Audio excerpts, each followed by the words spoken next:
नमो भगवते वासुदेवाय।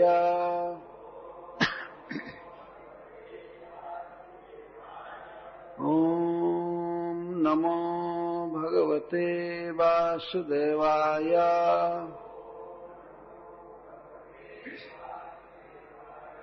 ॐ नमो भगवते वासुदेवाय।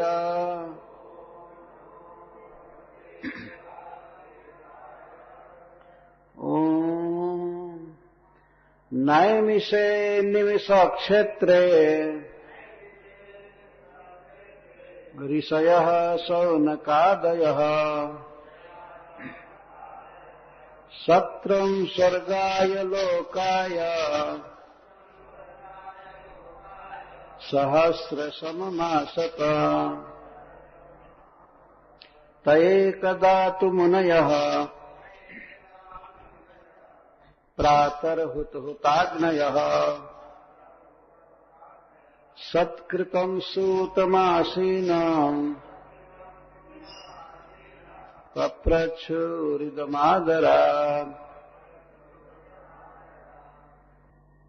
श्री व्यासवाच। भगवान वेदव्यास देव ने कहा, ओम नैमिषे, नैमिषारण्य में और निमिष क्षेत्रे जो भगवान विष्णु का धाम है उसमें ऋषयः ऋषिजन शौनकादयः जिनमें शौनक जी प्रधान हैं सत्रम एक यज्ञ स्वर्गाय लोकाय स्वर्ग में जिनकी कीर्ति गाई जाती है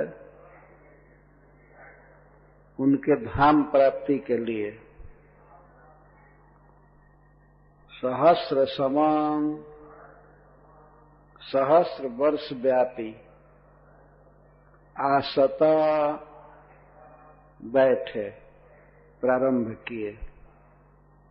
ते वे एकदा एक समय मुनयः मननशील प्रातर्हुताग्नयः प्रातःकाल हवन की हुई अग्नि में पुनः हवन करके अर्थात यज्ञ को पूरा करके सत्कृतम सूतम सूत गोस्वामी का सत्कार किए। आसीनम और जो जिनको एक आसन पर बैठाया गया पप्रच्छु पूछे इदं यह जो आगे के श्लोकों में कहा जाएगा आदरा श्रद्धा से आदर से। श्रीमद् भागवतम का प्रारंभ कर रहे हैं भगवान वेदव्यास देव नैमिषारण्य से। ऐसा कहा गया है कि भगवत गीता की शिक्षा जहां पूरी होती है समाप्त होती है वहां से श्रीमद् भागवतम प्रारंभ होता है। इतना महान ग्रंथ है। गीता का पर्यवसान बिल्कुल अंतिम जो शिक्षा है वो ये है सर्वधर्मान परित्यज्य मामेकं शरणं व्रज अहम त्वाम सर्व पापेभ्यो मोक्षयिष्यामि मा शुच। अर्जुन तुम समस्त कर्तव्य कर्मों को छोड़कर मेरी शरण में आओ, तुम्हें कोई पाप नहीं लगेगा, मैं तुम्हें सब प्रकार के पाप से मुक्त कर दूंगा, शोक मत करो। तो गीता का यह सर्वोपरि उपदेश है कि सब धर्म छोड़ करके सारे कर्तव्य छोड़ करके मेरी शरण लो, मेरी भक्ति करो। भागवत के प्रारंभ में ही भगवान वेदव्यास देव ये दिखा रहे हैं कि किस प्रकार नैमिषारण्य में एकत्रित महात्माओं ने, भगवत भक्तों ने धर्म की अवहेलना किया, धर्म छोड़ दिया और परम धर्म का आचरण किया। भगवान के कथा में रम गए, श्रवण में,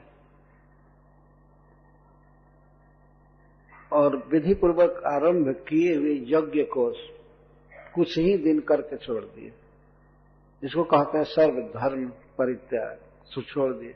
ऋषियों का धर्म था यज्ञ करना, यज्ञ कराना, बहुत बड़ी व्यवस्था थी।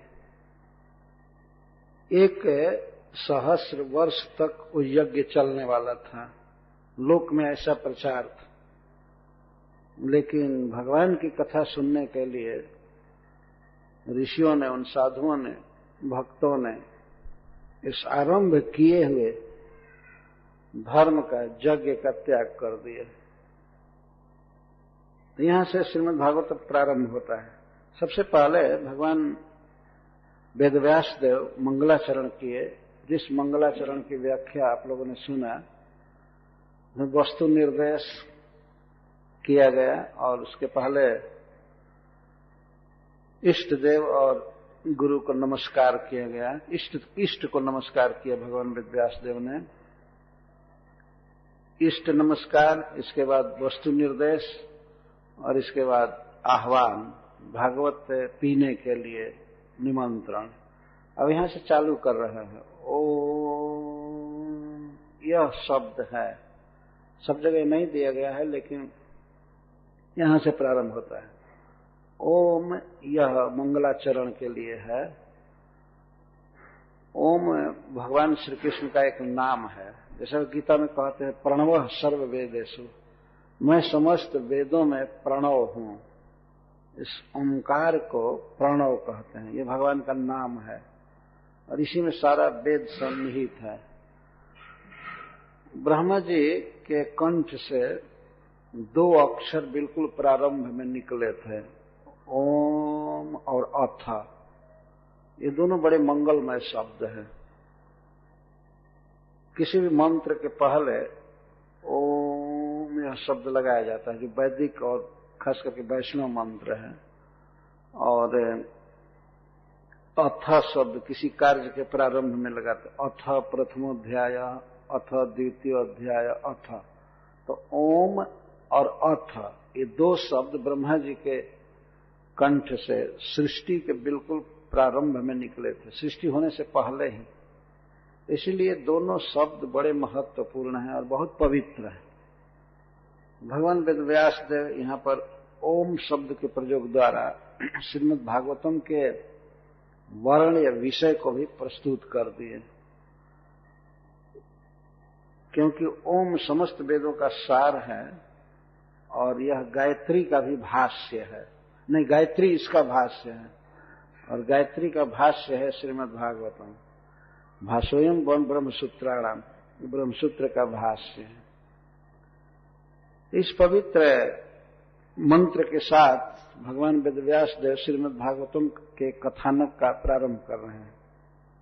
तो ये कहते हैं कि अनिमिष क्षेत्रे नैमिषे सौनकादय ऋषय सहस्र समम सत्रम आसत। क्यों, किस लिए? स्वर्गाय लोकाय। स्वर्गाय का अर्थ है स्वर्गे गीयते इति स्वर्गाय। जैसे उरुगाय शब्द है, उरुगाय का अर्थ है जिनके विषय में बहुत गाया गया है, जिनके विषय में बहुत वर्णन किया गया है, तो उनको उरुगाय कहते हैं। तो स्वर्गाय का अर्थ है स्वर्ग में जिनकी कीर्ति गाई जाती है। भगवान श्री कृष्ण का यश देवता सदा गाते रहते हैं। देवताओं के लोक में और कुछ नहीं है गान, केवल भगवान का यश गाया जाता है। तो भगवान को कहते हैं स्वर्गाय, और उनके लोकाय, उनके लोक के लिए, उनके दर्शन के लिए, उनके धाम की प्राप्ति के लिए ऋषि लोग यज्ञ कर रहे थे।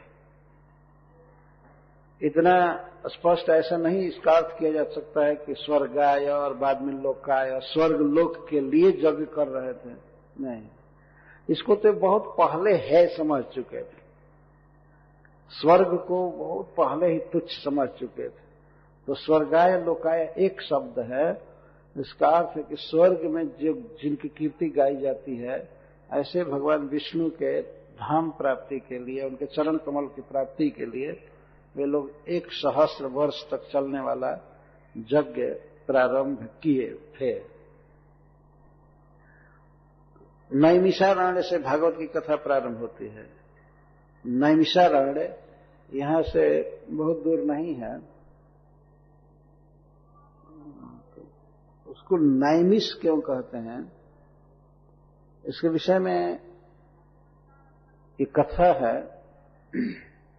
वायु पुराण में कि ब्रह्मा जी से एक बार ऋषियों ने पूछा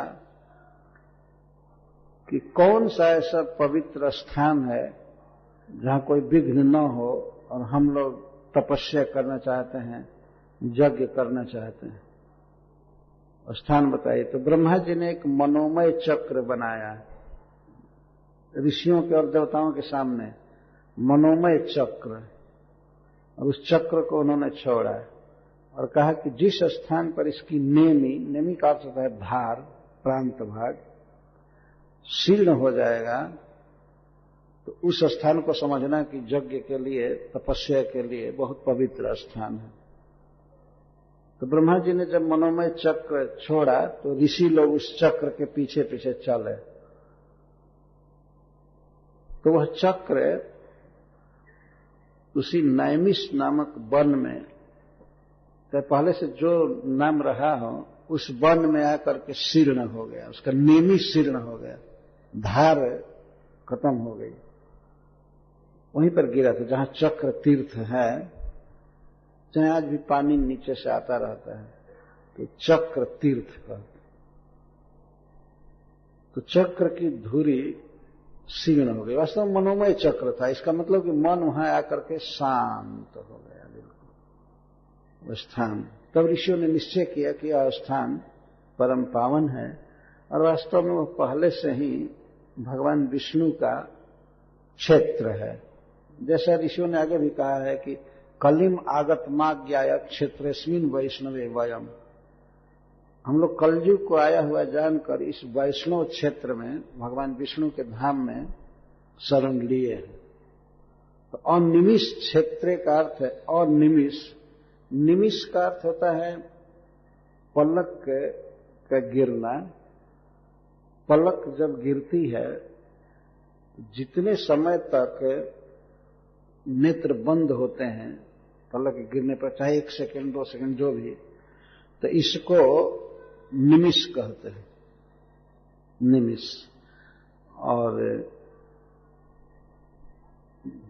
तो इस संसार में देखा जाता है कि निमिष गिरता है मनुष्यों का, रात में तो पूरा बंद हो जाता है, सोता है आदमी, और बीच बीच में पलक गिरता रहता है, उठता रहता है। तो इसका अर्थ है कि लुप्त दृष्टि होता है जीव, मनुष्य, इसकी दृष्टि लुप्त हो जाती है कुछ काल के लिए।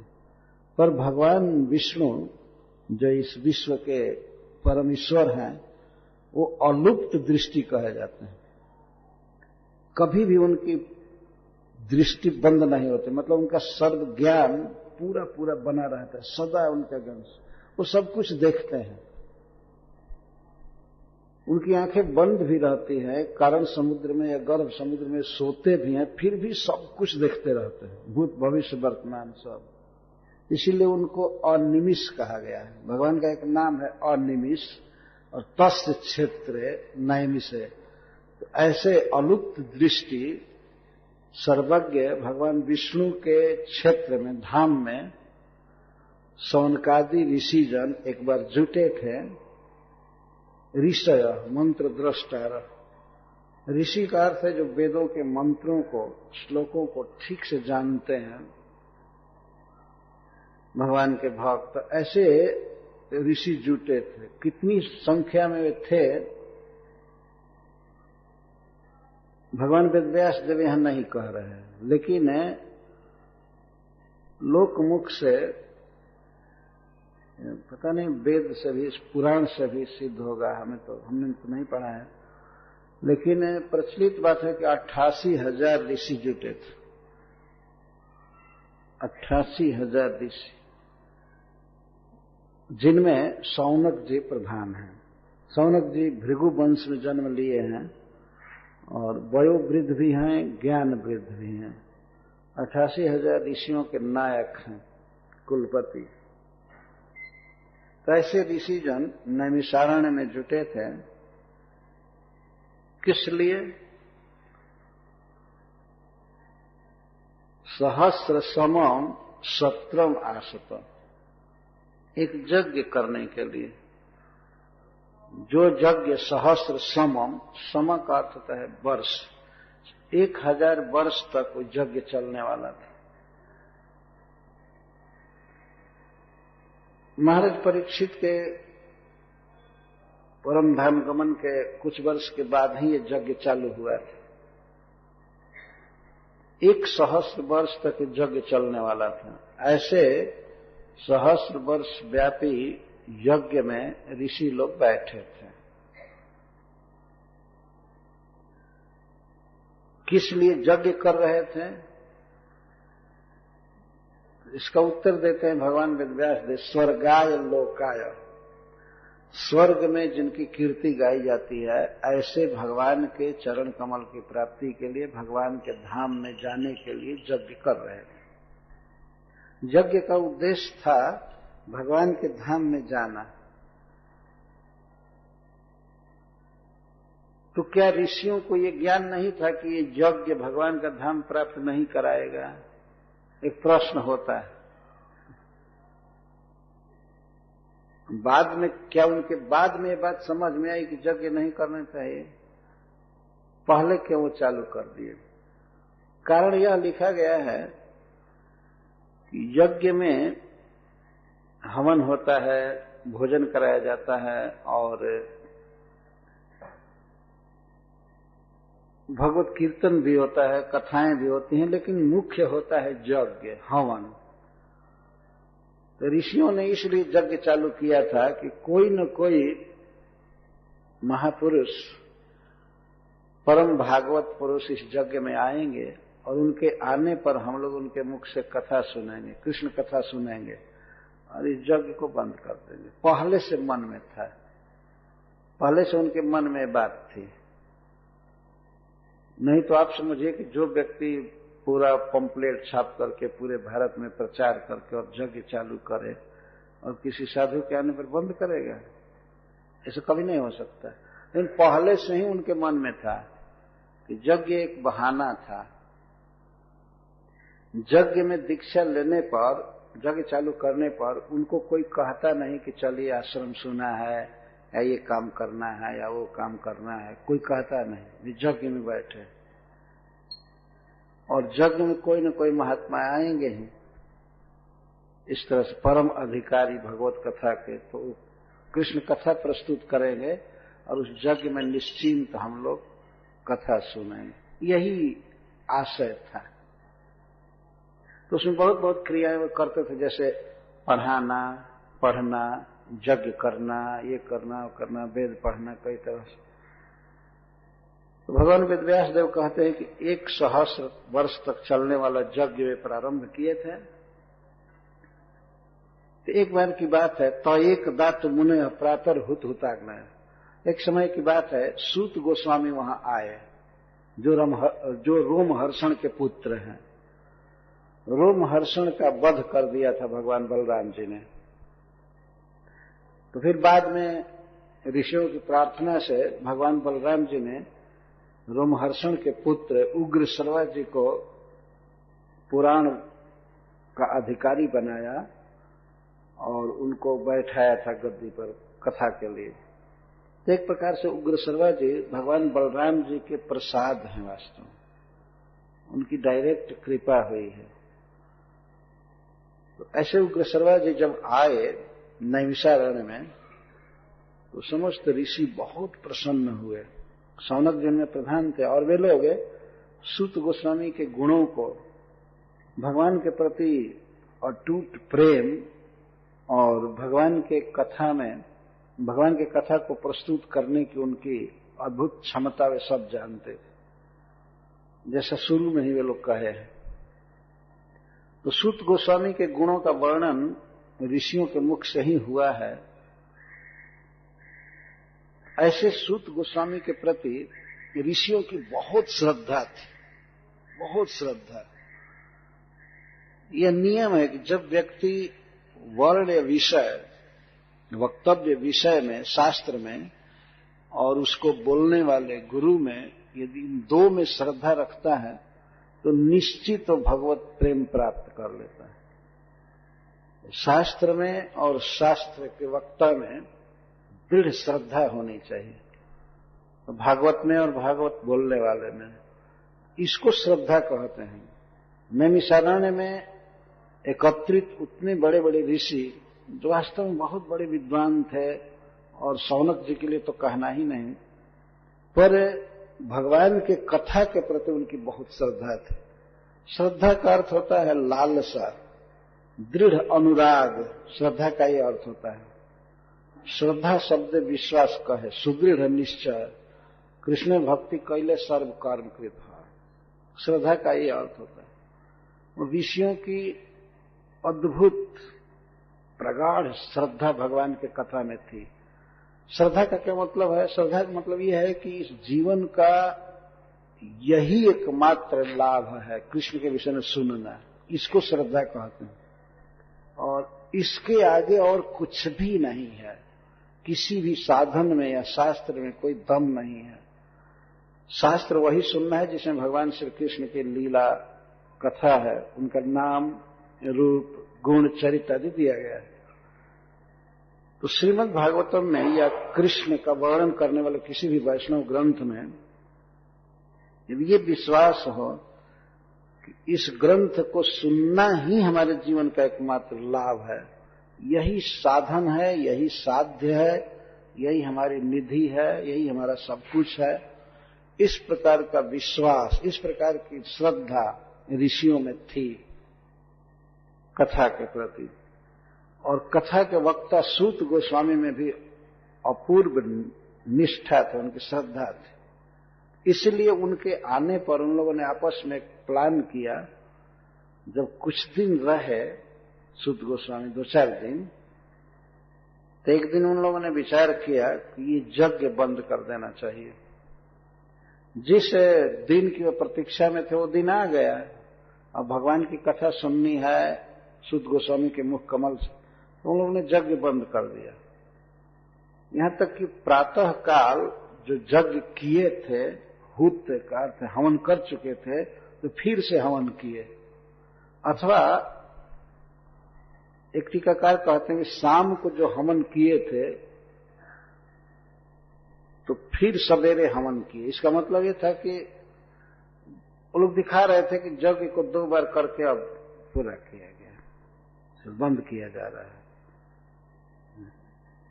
ढंग से बंद करना चाहिए। तो प्रातः हुताग्नि है कहते हैं, हवन की हुई अग्नि में फिर से हवन किए, ये प्रातः काल कर लिए।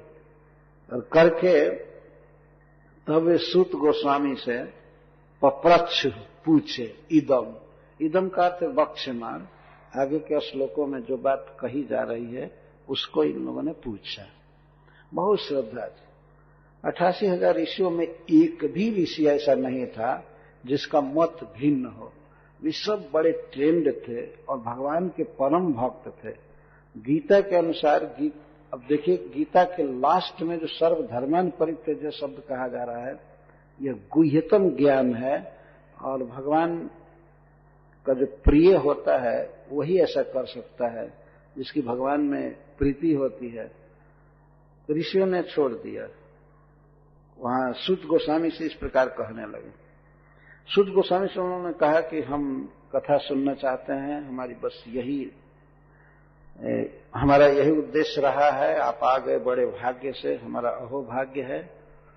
तो सूत गोस्वामी ने मानो कहा, एक भक्त कथा कह रहे थे वृंदावन में, एक साधु बाहर, तो कह रहे थे, सूत गोस्वामी ने कहा कि नहीं आप लोग यज्ञ चालू किए हैं, यज्ञ कीजिए। या उन्होंने जानना चाहा कि कुछ ऋषियों का मत क्या यह है कि यज्ञ चालू रखना चाहिए। तो सूत गोस्वामी ने कहा कि भाई आप लोग यज्ञ कर रहे हैं, आप लोगों को कहाँ फुर्सत है। तब तक तो 2-4 साधु उठे और बाल्टी में पानी ले लेकर कुंड में डाल दिए, बुझा दिए। अब आपको विश्वास हुआ न कि हम लोग यज्ञ नहीं करेंगे।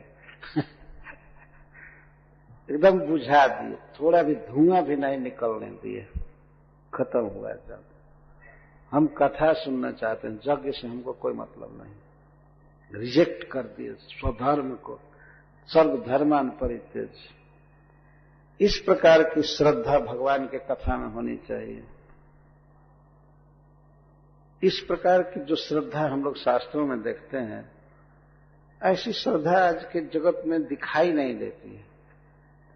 आदमी बहाना करता, हमको ये काम है, ये अपॉइंटमेंट है, यहाँ फोन करना है, वो करना है, ये करना है, वो करना है, आज हमारी तबीयत कुछ ठीक नहीं है, ये नहीं वो नहीं। श्रद्धा नहीं, क्योंकि भगवान के कथा में अनुराग नहीं है। और भगवान की कथा में अनुराग नहीं है, यह इस बात का द्योतक है कि भगवान में बिल्कुल प्रेम नहीं।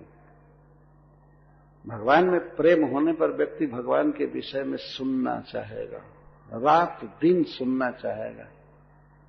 यदि भगवत कथा का मर्मज्ञ भगवान का प्रेमी कोई आ जाए तो उसके मुख से भगवान का संदेश, उनका गुण सुनना ही चाहेगा।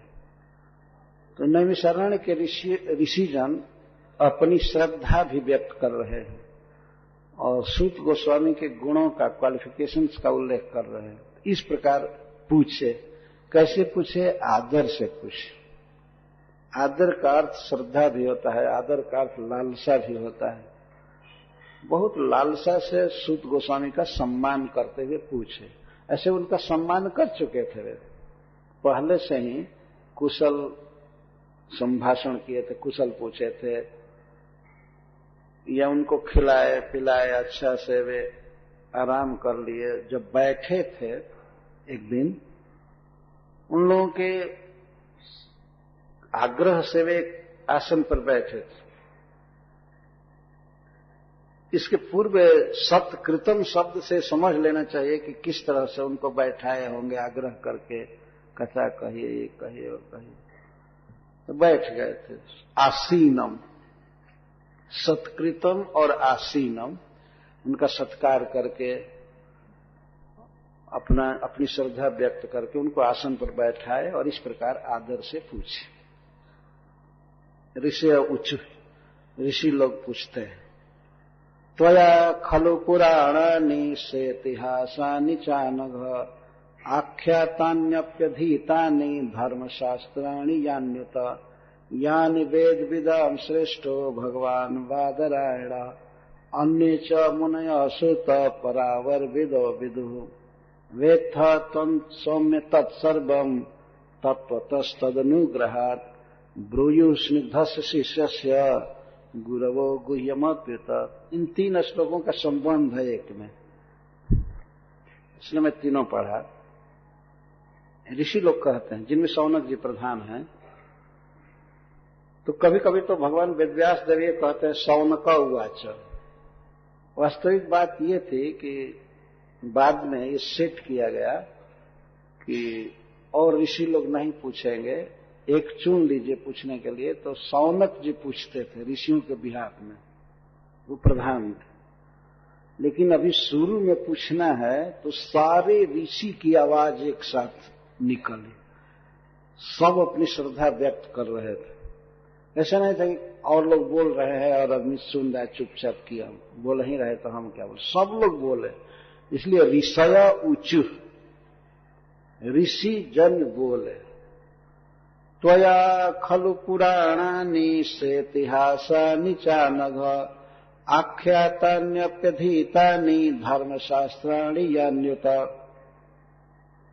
श्रील सूत गोस्वामी के मुख कमल से कृष्ण कथा का आस्वादन करने के लिए ऋषिजन सबसे पहले इनकी सर्वज्ञता और विद्वता का निरूपण कर रहे हैं, उनके ज्ञानातिशय को व्यक्त कर रहे हैं। हे अनघ, हे निष्पाप सूत गोस्वामी। सबसे पहला संबोधन है अनघ। अघ का अर्थ है अपराध, पाप, कपट। हे अनघ, हे निष्पाप, हे निष्कपट, हे निरपराध, हे सूत गोस्वामी, आपका जीवन परम निर्मल है। आपने जीवन में कोई अपराध नहीं किया है, गुरुजनों का या भगवान का या साधुओं का। आपने किसी का कोई अपराध नहीं किया, आपने कोई कपट नहीं किया। यह संबोधन इसलिए कह रहे हैं कि उनकी निष्कपटता का प्रकटीकरण करना आवश्यक था। यह निष्कपट का अर्थ, एक अनघ का अर्थ निष्कपट।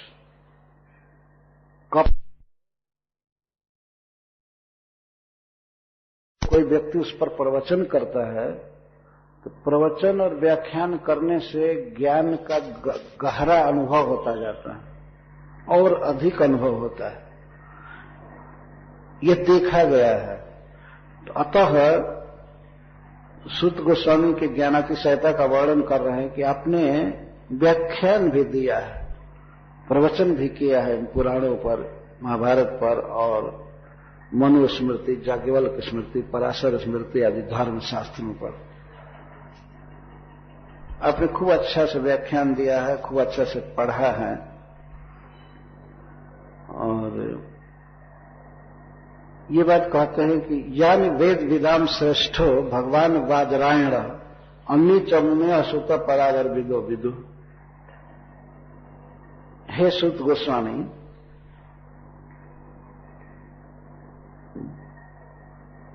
विदाम श्रेष्ठ, ज्ञानियों में सर्वश्रेष्ठ भगवान वेदव्यास देव हैं।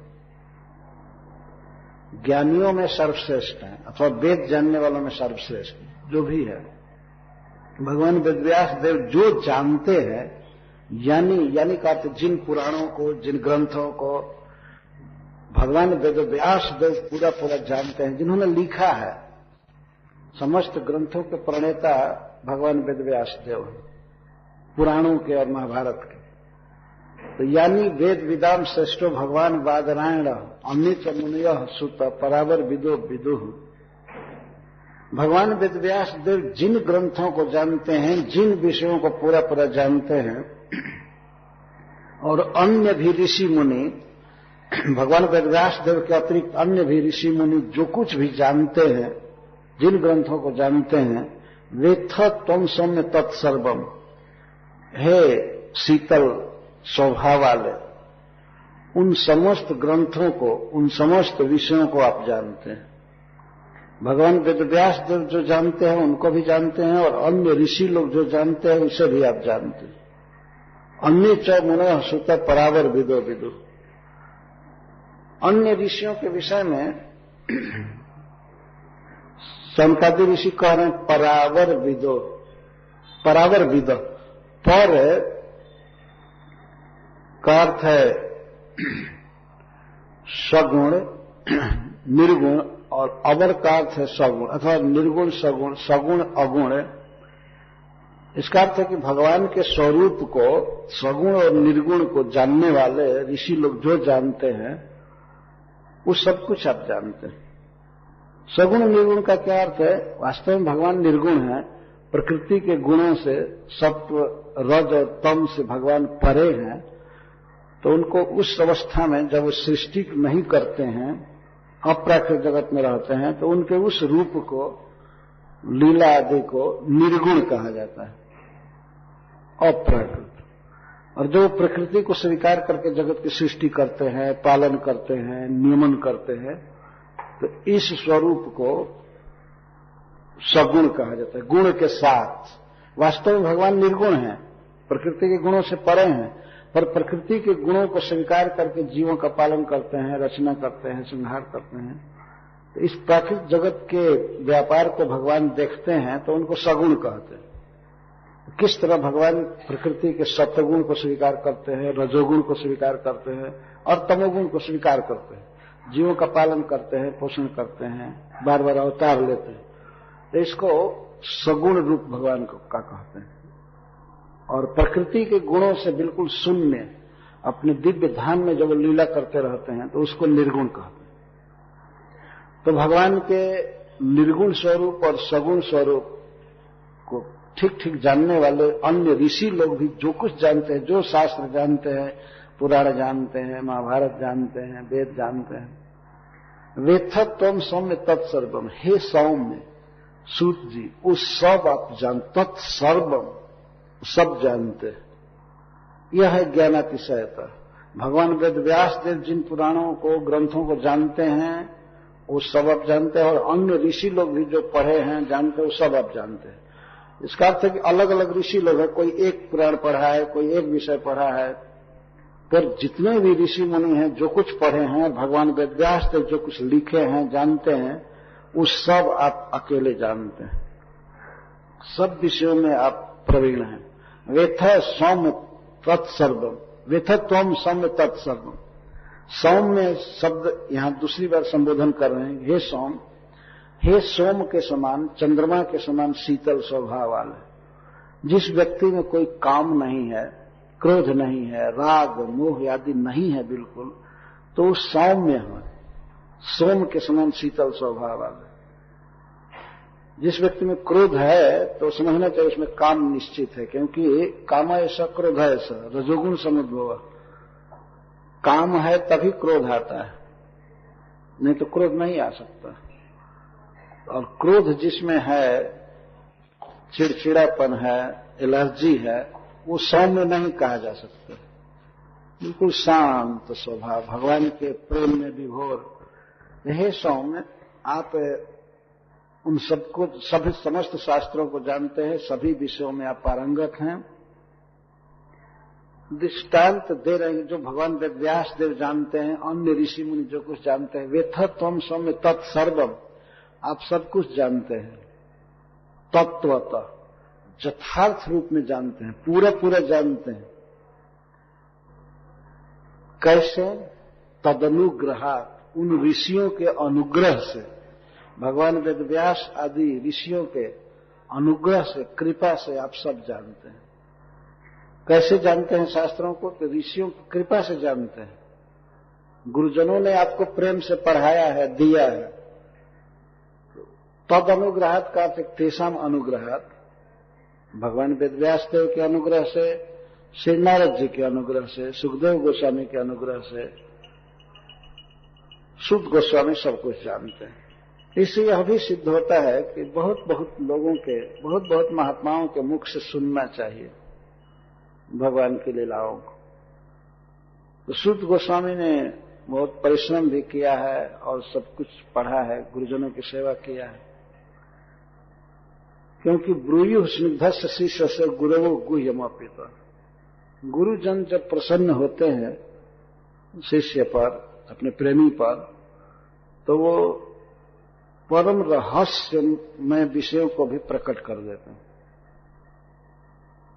जो सबके लिए वो नहीं देते हैं ज्ञान। ऐसा ज्ञान नहीं देना चाहिए, ऐसे ज्ञान को भी वे अपने अनुव्रती, प्रीतिमान, स्नेही शिष्य को दे देते हैं।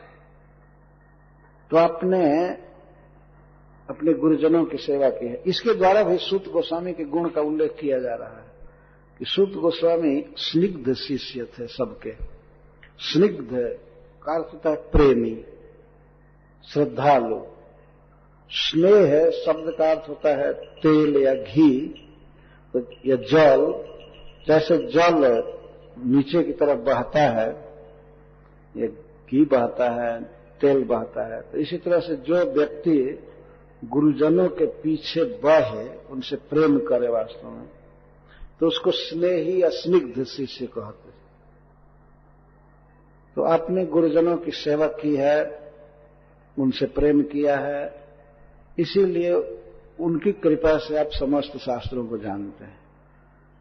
अपने आप ही ऐसे गुरुजन प्रीतिमान शिष्य के लिए गुह्य से गुह्य विषय पर प्रवचन करते हैं, बताते रहते हैं। तो उन्होंने कृपा करके आपको सब कुछ बताया है। ये सब क्वालिफिकेशन का वर्णन। गुण का वर्णन। और इस प्रकार जिस व्यक्ति पर गुरुजनों की कृपा होती है तो वे लोग प्रेम से उसको शास्त्र देते हैं। जिसको शास्त्र इस तरह गुरुजनों की कृपा से प्राप्त है वही वास्तव में अच्छा या उचित प्रवचन कर सकता है। प्रवचन में यह कोई जरूरी नहीं है कि वह व्यक्ति बहुत अच्छा बोलता है, बहुत लोक के लिए आकर्षण भाषा बोलता है, यह जरूरी नहीं है। जरूरी है कि वह शास्त्र की बातों को कितना यथावत प्रस्तुत कर रहा है, यह सबसे जरूरी बात। भाषा चाहे सुंदर हो, स्वर चाहे सुंदर हो, लेकिन कचरा बोले तो ठीक नहीं होता। हम कभी कभी उदाहरण देते हैं, जैसे मान लीजिए सोने का बर्तन है, तो सोने के बर्तन में यदि अमृत परसा जाए तो बहुत अच्छा है, पर बर्तन सोने का नहीं है, मिट्टी का बर्तन है, उसमें भी अगर अमृत परसा जाए तो उतना ही स्वाद रहेगा। परंतु सोने की कटोरी हो, सोने की थाली और उसमें गोबर परोस दिया जाए तो थाली से क्या मतलब, उसमें भोजन ही ठीक नहीं है। तो इस तरह से कुछ लोगों के पास भाषा बहुत आकर्षक होती है जनता के लिए, लेकिन बातें बिल्कुल नहीं होती हैं। बातों में शास्त्र का कोई भी वेट नहीं रहता, वचन नहीं रहता। तो सूत गोस्वामी की विशेषता थी, उनका कंठ बहुत मधुर था, भाषा आदि तो जानते ही थे। सबसे अधिक बात है कि गुरुजनों की कृपा से शास्त्रों का तात्पर्य हृदयंगम हो गया था। इसी से नैमिषारण्य के ऋषिजन उनके मुख से भगवान का प्रवचन सुनना चाहते हैं। तो इस प्रकार ये 3 श्लोकों में ऋषियों ने सुखदेव गोस्वामी के गुणों का, उनके ज्ञानातिशयता का वर्णन किया। अब अपना अभिप्राय व्यक्त कर रहे हैं। भागवत में पहला प्रश्न है, तत्र तत्रांजसा युष्मन् भवता यद्विनिश्चितम् पुंसामेकान्ततः श्रेयस्तन्नः संसितुमर्हसि। हे आयुष्मान, इसमें संबोधन कर, आयुष्मान हे चिरंजीविन, हे सूत गोस्वामी, आपकी बहुत लंबी उम्र है और बहुत काल तक आपने शास्त्रों का अध्ययन किया है और गुरुजनों की सेवा की है। आयुष्मान का अर्थ ये, आप बहुत आयु के हैं और आगे भी भगवान आपको रखे चिरायु, आयुष्मान। आपने बहुत वर्षों तक शास्त्रों का श्रवण किया, अध्ययन किया और प्रवचन किया है। भगवान की भक्ति में आपने अपना जीवन बहुत अतिवाहित किया, बिताया है। तत्र तत्र अंजसा युष्मन्, जिन जिन शास्त्रों को आपने गुरुजनों से सुना है, पढ़ा है और जिन पर आपने व्याख्यान दिया है, उन धर्म शास्त्रों में, पुराणों में, महाभारत में और अन्य ग्रंथों में भी आपने कौन सा ऐसा साधन देखा है, तत्र तत्रांजसा युष्मन् भवता यद् विनिश्चितम् पुंसाम् एकान्ततः श्रेय, कौन सा ऐसा एकांत श्रेय आपने निश्चित किया है। श्रेय साधन, यहां श्रेय का अर्थ है श्रेय साधन। जीवन के परम लक्ष्य भगवत प्रीति को पाने के लिए, जीवन की सफलता जिसमें हो, ऐसा कौन सा रास्ता, ऐसा कौन सा साधन आपने निश्चित किया है। भवता यद् विनिश्चितम्, आपके द्वारा बहुत विचार करके, पढ़ करके, व्याख्यान करके आपने क्या निश्चित किया है जीवों के लिए, विशेषकर मनुष्यों के लिए, उसे क्या करना चाहिए। तत्र तत्र का अर्थ है तत्र तत्र, तस्मिन तस्मिन शास्त्रे, उन शास्त्रों में आपने बहुत विचार करके क्या निश्चय किया है। भवता यद् विनिश्चितम्, मनुष्य को क्या करना चाहिए जिससे उसका जीवन धन्य हो, उसे मोक्ष मिले, भगवान का प्रेम मिले, कौन सा साधन आपने निश्चित किया है, मनुष्य को क्या करना चाहिए? तो इस साधन के विषय में प्रश्न है। उस व्यक्ति से पूछा जा रहा है जो व्यक्ति समस्त शास्त्रों का परम विद्वान है और भगवान का परम भक्त है। 2 गुण होना चाहिए गुरु में, उसे भगवान कृष्ण का दृढ़ प्रेमी होना चाहिए और शास्त्रों का उसे ज्ञान होना चाहिए। 2 गुण जरूरी है। तो सुत गोस्वामी में दोनों गुण हैं, इसीलिए उन पर स्वयं छोड़ा जा रहा है कि आप उन शास्त्रों में बहुत विचार करके पढ़ करके जो साधन मनुष्य के लिए निश्चित किए हैं, उसके परमानंद प्राप्ति के लिए या मुक्ति के लिए या भगवत प्रेम प्राप्ति के लिए, जीवन जिसे धन्य हो जाए, परफेक्ट हो जाए, पूर्ण हो जाए जीवन, इसके लिए कौन सा साधन निश्चित किया है। और एक और विशेषता दे रहा है कि अंजसा का 2 अर्थ यहां पर है कि जो अंजसा आसानी से, अर्थात जिसको करने में परिश्रम न हो, ऐसा साधन बताइए। अथवा अंजसा आसानी से सीधा सीधा जो अर्थ आपको समझ में आया है, जो साधन समझ में आया है, उसको बताइए। और एकांत श्रेय का अर्थ होता है कि एकस्मिन एव अंतः जस्य तम, जिस साधन का एक नहीं अंत, अर्थात उसके अलावा और की जरूरत न पड़े। इसका अर्थ है कि अव्यभिचारी साधन। व्यभिचार का अर्थ होता है वैसा साधन जो पूरा प्राप्ति न करा सके, या जिसमें एक्सीडेंट होने का भी डर रहता हो, बीच में घटना हो जाए, ये हो जाए, वो हो जाए, ऐसा हो जाए, छूट जाए, या आधा किए और उसके बाद फल ना मिले, ऐसा साधन नहीं। ऐसा अव्यभिचारी साधन बताइए जो निश्चित ही श्रेय की प्राप्ति कराता है, उसमें कोई त्रुटि विच्युति आदि भी रह जाए फिर भी वो भगवान का धाम प्राप्त कराता है, फिर भी भगवान का प्रेम प्राप्त कराता है। ऐसा कौन सा साधन है? इसके विषय में आगे आप लोग जानते हैं, शास्त्रों में कहा गया है भगवान का नाम, भगवान की भक्ति ऐसी है कि भाव कुभाव अनख आलसहूं, नाम जपत मंगल दिशदसहूं। भगवान के नाम में त्रुटि भी हो उच्चारण में, या देश काल भी ठीक न हो, कई प्रकार की कमी हो, फिर भी भगवान के नाम का उच्चारण किया जाए तो श्रेय की प्राप्ति कराता है, साध्य की प्राप्ति कराता है। श्रेय का 2 अर्थ, एक तो साधन और साध्य। तो साध्य के विषय में दूसरा प्रश्न है, पहले साधन के विषय में प्रश्न किया जा रहा है। तत्र तत्र अंजसा जुष्मन भवता जद विनिश्चितम पुंसामेकांततः श्रेयस्तन्नः संसितुमर्हसि। जो अपने शास्त्रों में कल्याण प्राप्ति का सर्वश्रेष्ठ साधन निश्चित किया है, हमको आप सुनाइए, आप सुनाने के योग्य हैं। तन्नः संसितुम कथितुम उपदेष्टुम अर्हसि, उसका उपदेश करने के आप योग्य हैं।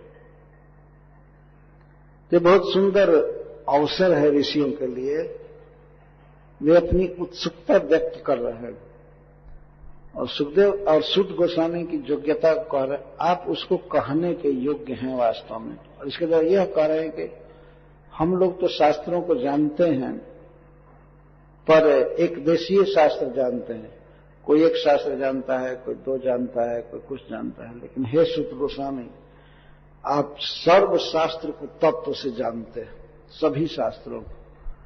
इसलिए हम लोगों के लिए आप कृपा करके बताइए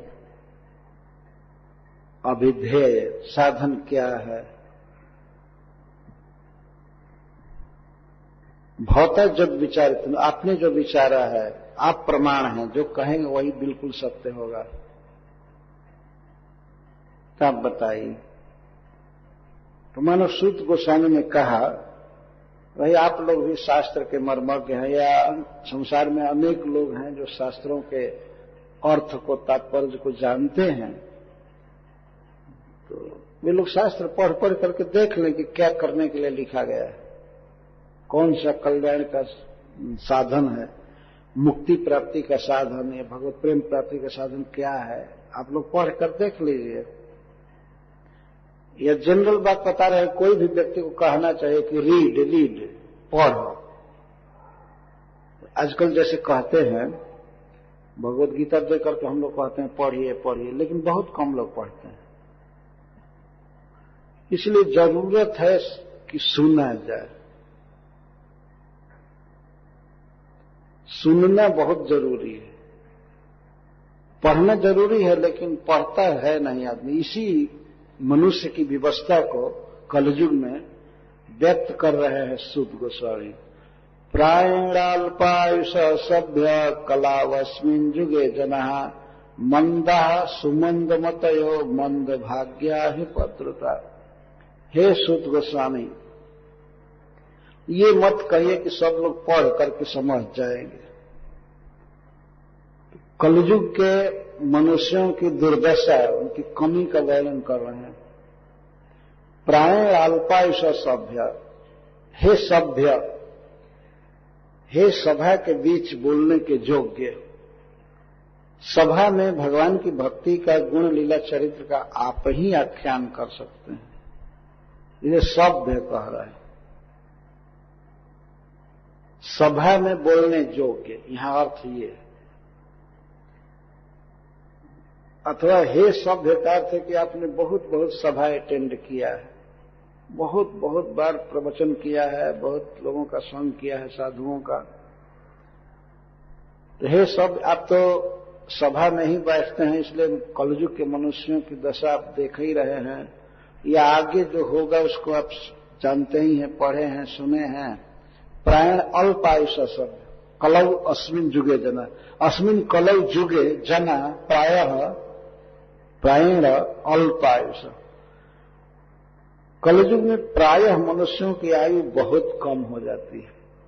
परमायु लास्ट उम्र 100 वर्ष की होती है। तो जिसकी बहुत कम आयु है, कोई कोई ज्यादा आयु का होता है, 100 वर्ष से ऊपर चला जाता है, इसलिए प्रायण शब्द का प्रयोग किया गया। कम आयु के मनुष्य होते हैं कलयुग में। इन शास्त्रों को कोई पढ़ेगा, इसलिए इनको तो पढ़ने में ही कई साल लग जाएगा। इतनी उम्र नहीं है आदमी की को पढ़ सके, बहुत कम उम्र है। तुलसीदास जी कहे हैं रामायण में कि मनुष्य की आयु 10-5 वर्ष की होती है, लेकिन कल्पांत नाश गुमान ऐसा। लेकिन उनको ऐसा अभिमान होता है कलयुग में कि अब कल्प के अंत तक भी मैं मरने वाला नहीं। ये मनुष्यों की अजीब दशा। उम्र इतनी कम है, लेकिन अपनी कम आयु का बोध नहीं होता है, मूर्खता बस। वो लोग सोचते हैं कि ब्रह्मा जी जब मरेंगे तब भी मैं नहीं मरूंगा, इतना अभिमान होता है। और उम्र बीतती है, केस पक जाता है, शरीर जर्जर हो जाता है, लेकिन फिर भी ध्यान नहीं होता। केस पक जाता है तो कुछ लोग काला मसाला लगा करके अब दिखाते हैं कि अभी मैं युवक हूं, है ना। जबकि भगवान का नोटिस है, देखना चाहिए। जब केस पकने लगे तो सावधान हो जाना चाहिए, और तब हरे कृष्ण की माला जरूर पकड़ लेना चाहिए। हरे कृष्णा कृष्ण कृष्ण हरे हरे, हरे राम राम राम। वो जो काला मसाला लगाते हैं तो उसे जमराज के दूत धोखा में नहीं पड़ेंगे। चले एक जवान समझ करके चले जाएंगे, छोड़ो छोड़ो बेचारा अभी। उनको धोखा नहीं दिया जा सकता। यहां मनुष्य समाज को भले धोखा दे दें, वो समझें कि अभी ये युवक हैं, कि जमराज और जमराज के दूतों को धोखा नहीं दिया जा सकता। बहुत कम उम्र है। इस कम उम्र में इतने शास्त्र, 18 पुराण पढ़े, महाभारत पढ़े, सारा स्मृति ग्रंथ पढ़े, ये संभव नहीं है। मर जाएगा पढ़ते पढ़ते। इसलिए आप कृपा करके स्वयं बताइए, छोड़िए मत किसी को पढ़ने के लिए। इसका मतलब यह नहीं है कि नहीं पढ़ना चाहिए। पढ़े, लेकिन कोई पढ़ करके और श्रेय साधन का निश्चय कर ले, ये बहुत कठिन है। और शास्त्रों में इतनी इतनी बातें हैं कि कौन बात करना चाहिए, क्या नहीं करना चाहिए, आदमी कंफ्यूज हो जाएगा। डायरेक्ट भगवान बोल रहे हैं अर्जुन को, तो अर्जुन कहते हैं कि पहले आप ज्ञान की प्रशंसा करके और फिर कर्म की प्रशंसा कर रहे हैं, तो दोनों में एक निश्चय करके कहिए कि हमको करना क्या है। तो डायरेक्ट भगवान बोल रहे हैं, वहां भी कंफ्यूजन हो रहा है। और अर्जुन जैसे श्रोता के लिए, जो इतने भगवान के मित्र हैं, भगवान की इच्छा को समझते हैं, परम विद्वान हैं, उन्होंने भगवान वेदव्यास देव का संग किया, असित, देवल, नारद सबका संग किया। तो ऐसे व्यक्ति भी गीता सुनने में भ्रमित हो रहे हैं। भगवान कहते हैं नहीं, तुम समझ नहीं रहे हो। जो लक्ष्य सांख्य के द्वारा प्राप्त होता है वही योग के द्वारा अर्थात कर्म योग के द्वारा प्राप्त होता है। और जो लोग ये कहते हैं कि सांख्य और कर्म योग, ज्ञान योग और कर्म योग दो है, वो बालक है, अबुद्ध है, अज्ञ है। ये दोनों एक ही है, भगवान ऐसे कहते हैं। और इसको समझाने का प्रयास किया, अर्जुन समझ गए हैं बाद में। लेकिन मेरे कहने का तात्पर्य है कि जब डायरेक्ट पर ब्रह्म भगवान वक्ता हैं, इतना क्लियर बोल रहे हैं, और श्रोता अर्जुन जैसे महान व्यक्ति, फिर भी उनको संशय हो रहा है, या उनको संशय हो या न हो, अर्जुन अपने अभिनय से बता रहे हैं कि मनुष्य को संशय होगा इस बात पर। तो स्वयं ही पढ़ करके कौन समझेगा? आजकल कह दीजिए कि Bhagavad Gita as it is मत पढ़ो, केवल श्लोक पढ़ो, क्या समझेगा? खाक समझेगा, तो कुछ नहीं समझ सकता। कितने गीता पढ़ने वाले भगवान का जप नहीं करते है ना? गीता भागवत वा पढ़ाए जे जम तारा न बोले न बोलाए संकीर्तन। गीता भागवत लोग पढ़ाते हैं, लेकिन वो भी कीर्तन नहीं करते, भगवान का नाम नहीं बोलते। तो क्या पढ़ते हैं? इसका मतलब कि गीता का तात्पर्य पकड़ में आया नहीं, समझ में आया नहीं।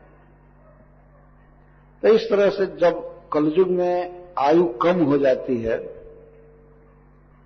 तो कम आयु में दीर्घ काल तक चलने वाले इन शास्त्रों का अध्ययन कोई कैसे करेगा, कैसे समझ पाएगा? इसके द्वारा यह भी सिद्ध हुआ कि शौनकादि ऋषि यह कह रहे कि ऐसा साधन बताइए जो कम समय में परम लक्ष्य की प्राप्ति करा दे, कम उम्र में ही, बहुत लंबे समय तक न करना पड़े। कोई अगर दीर्घायु भी है, तब ऋषि लोग कहते हैं मंदा परमार्थेषु अलसा, श्री विश्वनाथ चक्रवर्ती ठाकुर कहते हैं। कोई की उम्र ज्यादा भी है तो परमार्थ के विषय में एक नंबर का आलसी है। वो आलसी लोग सांसारिक कामों में तेज हैं, उनको टीवी देखना हो, सिनेमा देखना हो तो रात भर बहुत फुर्तीले रहेंगे। लेकिन अगर उनको कहिए भागवत पढ़ने के लिए, कीर्तन करने के लिए, तो तुरंत जम्हाई आएगी, फिर सो जाएंगे, छोड़ देंगे। आलसी, राम नाम में आलसी, भोजन में होशियार, खाने में खूब तेज है, कोई आलस नहीं होता है। राम नाम में बहुत आलसी होते हैं कलयुग के लोग, भगवान का नाम लेने में आलसी, परमार्थ साधन में आलसी होते हैं। तो ऐसा साधन बताइए कि महा आलसी भी उसको एडॉप्ट करके पार हो जाए, उस साधन को अपनावे और पार हो जाए, ऐसा चाहिए। जैसे मान लीजिए किसी को यहां से बॉम्बे जाना है, ऐसा साधन मिलता है ना जिस पर बस चढ़ जाइए और चले जाइए, बस चढ़ना ही है। और महामूर्ख व्यक्ति भी जो बंबई के बारे में कुछ नहीं जानता, वो भी चढ़ेगा तो उसी स्पीड से जाएगा। इसको अंजसा साधन कहते हैं। एक महाविद्वान जो बंबई का एक एक गली देखा है, अगर वो चढ़े तो वो तो जाएगा ही, जो बिल्कुल नहीं जानता है वो भी जाएगा। एक कुत्ते को भी चढ़ा दिया जाए तो उसी रफ्तार से जाएगा। इसको कहते हैं अंजसा साधन, एकांत साधन। तो हे सूत गोस्वामी, आप सब विचार कर लीजिए कि महाआलसियों के लिए भी जो ठीक हो, और कुछ नहीं कर सकते बड़े बड़े साधन आलसी लोग, लेकिन महाआलसी भी चाहे तो भागवत सुन सकता है और भगवान का प्रसाद खा सकता है ना। ये सब विचार करके साधन बताना है। और साधन है क्या? वास्तव में भगवान के नाम का कीर्तन और भगवान के लीला कथा का श्रवण, यही साधन है। परंतु इसको भी कई तरह से समझाने पर तब हृदय में बात धंसती है। तो सूत गोस्वामी से विनय किया जा रहा है कि आप ऐसा साधन बताइए जो आलसी व्यक्ति भी समझ जाए, करे, उसको उत्साह हो।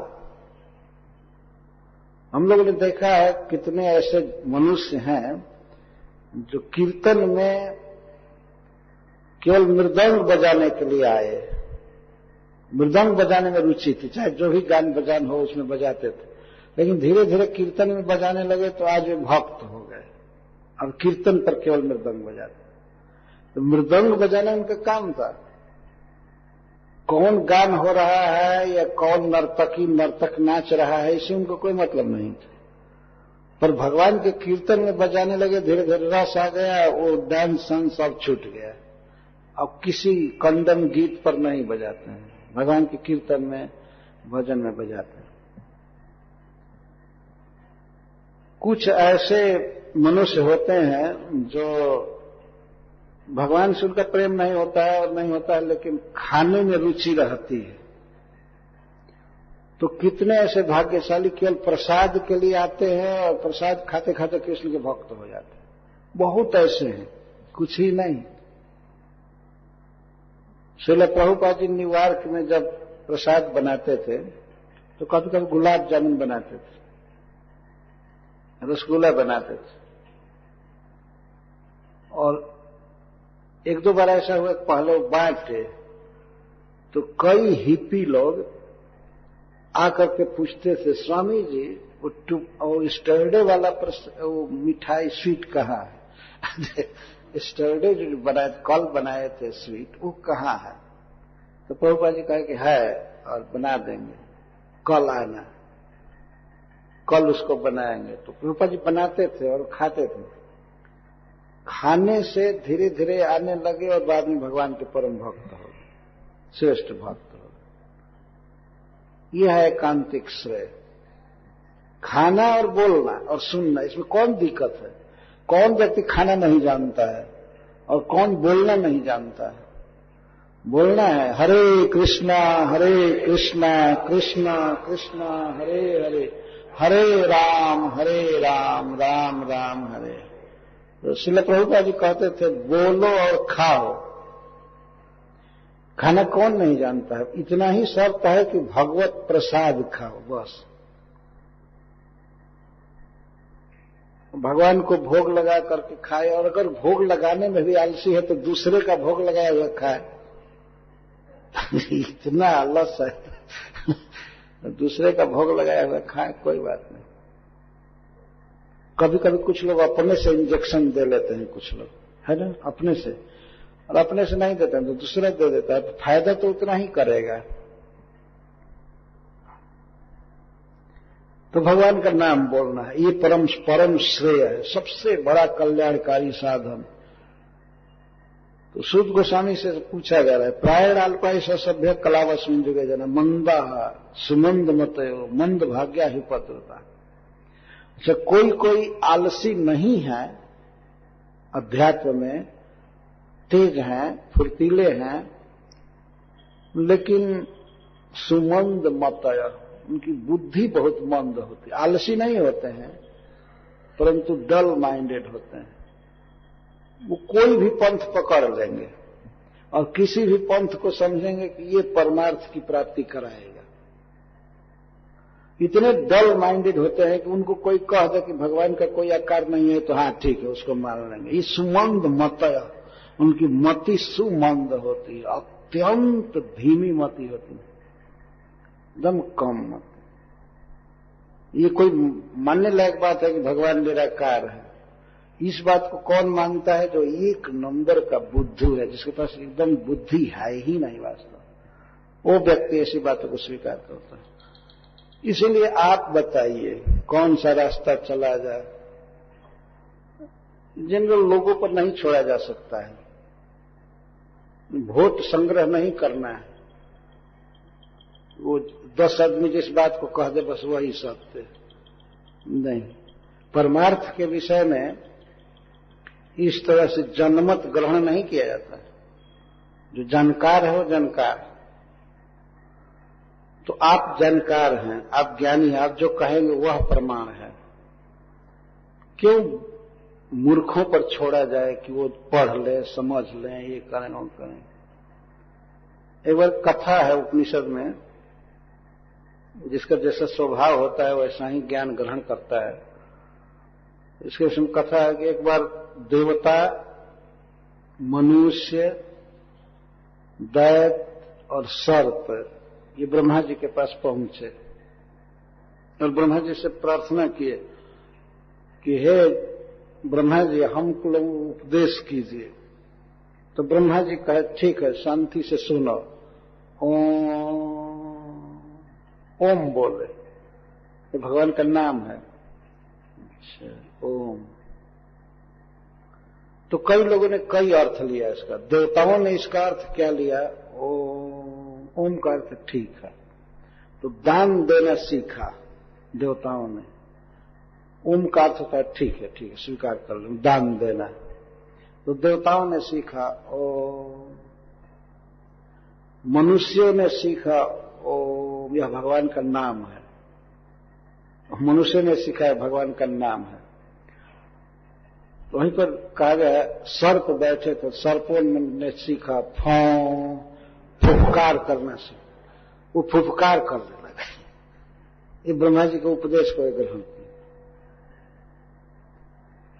तो अपनी अपनी समझ के अनुसार, मति के अनुसार और स्थिति के अनुसार ही व्यक्ति ग्रहण कर पाता है। इसलिए लोगों पर इस बात को न छोड़ा जाए। लोगों के पास इतना ज्ञान नहीं, वो सुमंद मति अपने से अपने श्रेय का निश्चित नहीं कर पाएंगे। किस तरह से आदमी स्वभाव से विवश है। जैसे पृथ्वी है, एक खेत है, खेत में आप एक ही जगह पर गन्ना लगाइए तो मीठा रस खींचेगा, लेकिन वहीं पर बगल में गन्ने के पास अगर मिर्च रोप दीजिए तो तीता खींचेगा, तीक्ष्ण रस। या इमली रोपिए तो खट्टा खींचेगा, अम्ल खींचेगा, कोई कसाय खींचेगा, कोई कुछ कोई कुछ। पृथ्वी में सब रस है, लेकिन अपने स्वभाव और रुचि के अनुसार ही व्यक्ति ग्रहण करता है और इस तरह धोखा खाता है। इसलिए अभिज्ञ व्यक्ति की आवश्यकता है जो ठीक ठीक साधन का उपदेश करे। तो इस श्लोक में ऋषि लोग ये कह रहे हैं कि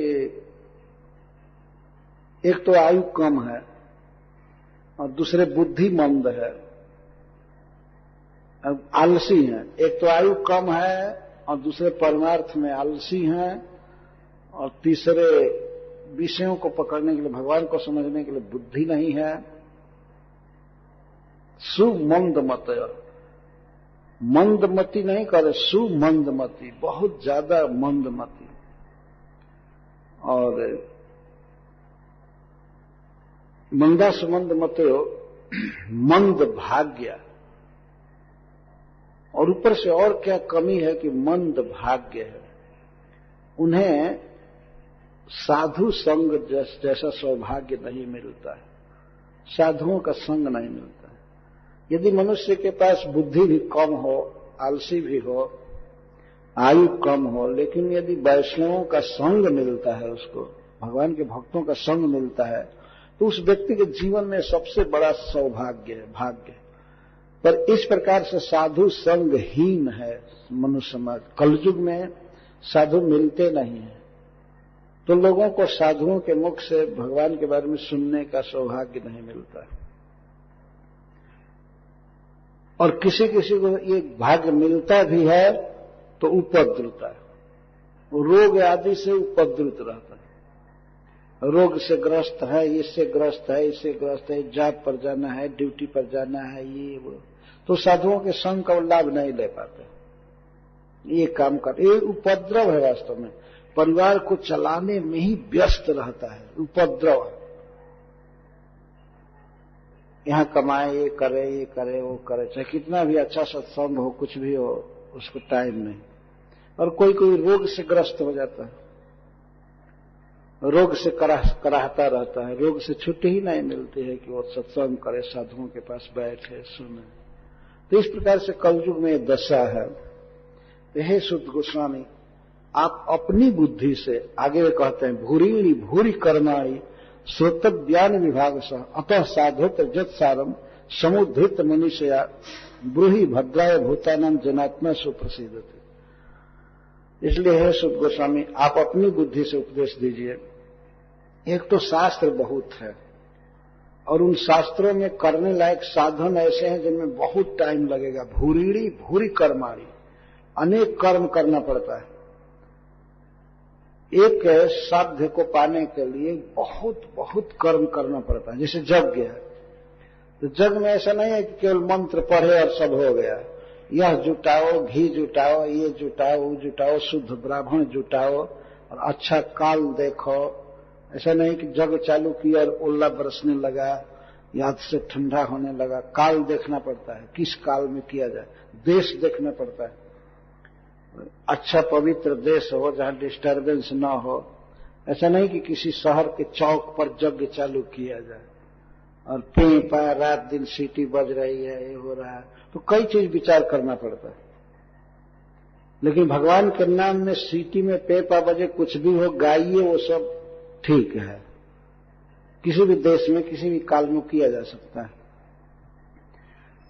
तो एक तो शास्त्र बहुत है, और शास्त्रों में भी साधन बहुत प्रकार के कहे गए हैं, और एक एक साधन में अनेक प्रकार के कर्म करने के लिए कहे गए हैं। जीव उतना कर नहीं पाएगा।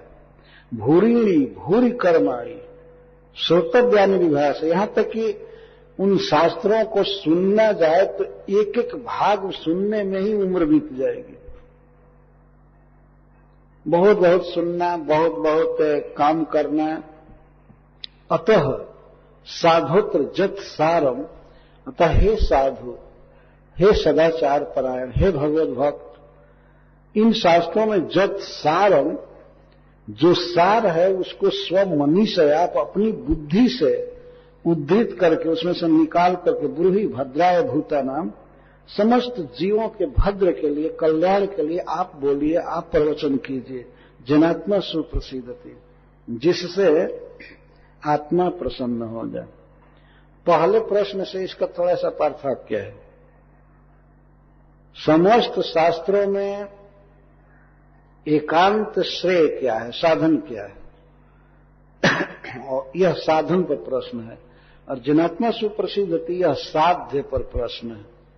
वैसे भक्ति साधन भी है और साध्य भी है, परंतु यह साध्य पर लक्ष्य किया जा रहा है। कौन सी ऐसी वस्तु है जिससे आत्मा शांत हो जाता, उपशम हो जाता, अपने स्वरूप में हो जाता है। आत्मा माने मन, मन बिल्कुल प्रसन्न हो जाता है। हर्ष नहीं, हर्ष और प्रसन्नता में अंतर है। प्रसन्न हो जाता है, बिल्कुल अपने स्वरूप में हो जाता है। आप जैसे कोई बर्तन गंदा पड़ा है, लोटा मान लीजिए गंदा है, लेकिन उसको अगर मांज दिया जाए खूब अच्छी तरह से, तो जब चमकने लगता है तो इसको कहेंगे कि लोटा प्रसन्न है। प्रसन्न का अर्थ ये होता है अपने स्वरूप से सटा हुआ, अपने स्वरूप में अस्थित, प्रसन्न। सन्न का अर्थ होता है स्वरूप, प्रसन्न, अपने स्वरूप में जो खिले, अपने स्वभाव में आ जाए, इसको प्रसन्नता कहते हैं। तो कौन सी ऐसी वस्तु है जिसको पा करके जीव धन्य हो जाता है, सुखी हो जाता है, प्रसन्न होता है? वो है भगवान, भगवान और भगवान की भक्ति, कृष्ण और कृष्ण की भक्ति। ये बाद में इसका उत्तर आएगा। तो इस प्रकार ऋषियों की जिज्ञासा है। भागवत के शुरू में 6 प्रश्न किए गए, जिसमें से ये 2 प्रश्न हैं। समस्त शास्त्रों में एकांत श्रेय क्या है, एकांत साधन, सबसे बेस्ट साधन, और समस्त शास्त्रों की सारभूत वस्तु क्या है, जिसको पाने पर आत्मा अपने स्वरूप में हो जाता है, अर्थात परमानंद में मग्न हो जाता है, जिसको करने से पाने से। तो समस्त शास्त्रों की सारभूत वस्तु क्या है और समस्त शास्त्रों में परम श्रेय, परम कल्याण प्राप्ति का साधन क्या है, ये दो प्रश्न हैं। इन दो प्रश्नों को आप लोग याद रख करके आइएगा, तो कल तीसरे प्रश्न की चर्चा होगी।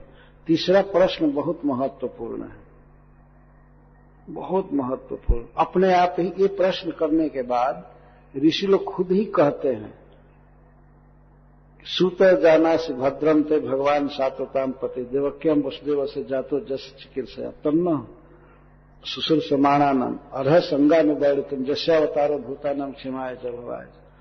इसका अर्थ है कि वो लोग पहले ही निर्णय कर दिए कि भगवान कृष्ण की लीला कथा का श्रवण ही सर्वशास्त्र सारभूत वस्तु है और वही एकांतिक श्रेय है, एकांत साधन अपने आप। क्योंकि ये प्रश्न करने के बाद जो कहते हैं कि किस कारण से स्वयं भगवान अवतार लिए देवकी वसुदेव के यहाँ, ये हमें बताइए।